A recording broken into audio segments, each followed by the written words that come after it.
کچھ صورتیں ایسی ہیں کہ اگر انسان کو زبانی یاد کر لے، زبانی بھی یاد نہ کر سکے تو اپنا معمول بنا لے اور ان کو وقت پر پڑھتا رہے تو اس سے بڑا فائدہ اٹھایا جا سکتا ہے۔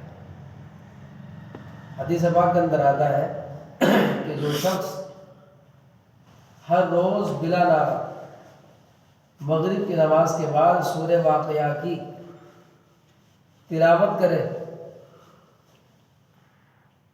تو کبھی بھی اس کے گھر میں فقر فاقہ داخل نہیں ہو سکتا۔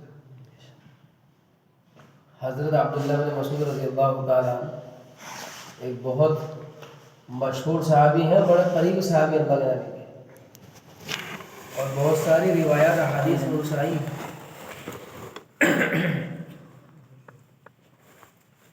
ان کی 11 لڑکیاں تھیں۔ کتنی؟ 11 لڑکیاں تھیں۔ 11 لڑکیاں کسی کی ہوں تو کیسا آدمی چوک چوک کو دیکھتا ہے، تو نہیں بھائی 11 لڑکیاں ہیں۔ انتقال ہونے لگا بڑھاپے کی حالت میں، تو دیگر اور لوگوں نے کہا کہ عبداللہ ابن مسعود جا رہے ہو دنیا سے؟ کہ جی ہاں جا رہے ہیں۔ بولے کیا چھوڑ کے جا رہے ہو لڑکیوں کے لیے؟ یہ 11 لڑکیاں تمہاری، کچھ ان کے لیے کچھ زمین جائیداد، کچھ دولت، کچھ درہم و دینار، ان کے لیے کیا بندوبست کر کے جا رہے ہو؟ ان کی کون شادیاں کرے گا، کون نکاح کرے گا ان کے؟ یہ ان کے کھانے پینے کے لیے کیا اسٹاک کر کے جا رہے ہیں آپ؟ حضرت عبداللہ بن مسعود رضی اللہ تعالیٰ عنہ نے بڑی بے باکی سے اور بہت ہی پر اعتماد کہ مجھے کوئی غم نہیں ہے، مجھے کوئی احساس نہیں ہے، مجھے کوئی ملال نہیں ہے، اس لیے کہ میں اپنی بیٹیوں کو ایک ایسی چیز دے کے جا رہا ہوں کہ جب تک یہ اس کی پابندی کرتی رہیں گی، پابندی کے ساتھ اس کو اپنا معمول بنائے رکھیں گی، اور جب انشاءاللہ کبھی فقر و فاقہ ان کے دروازے پر نہیں آ سکتا۔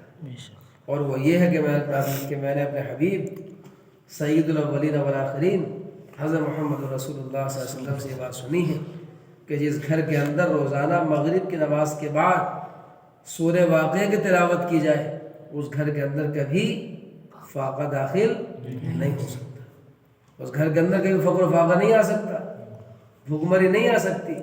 لہٰذا میں نے اپنی 11 کی 11 بیٹیوں کو سورہ واقعہ زبانی یاد کرا دی ہے۔ مجھے یقین ہے کہ جب تک یہ میری 11 بیٹیاں اپنے اپنے گھروں میں جانے کے بعد، اور جب تک یہ اس گھر میں رہیں گی، جب تک یہ اس کو پابندی کے ساتھ پڑھتی رہیں گی، کبھی ان کے پاس فقر و فاقہ بھٹک نہیں سکتا۔ تو سورہ واقعہ جو اگر زبانی یاد کر سکتے ہو تو زبانی یاد کرو، 2 دن 3 دن میں کر لو گے۔ 3 صفحے ہیں صرف اس کے، 4 صفحے، اور مغرب کی نماز۔ دوسری صورت ہے سورہ ملک۔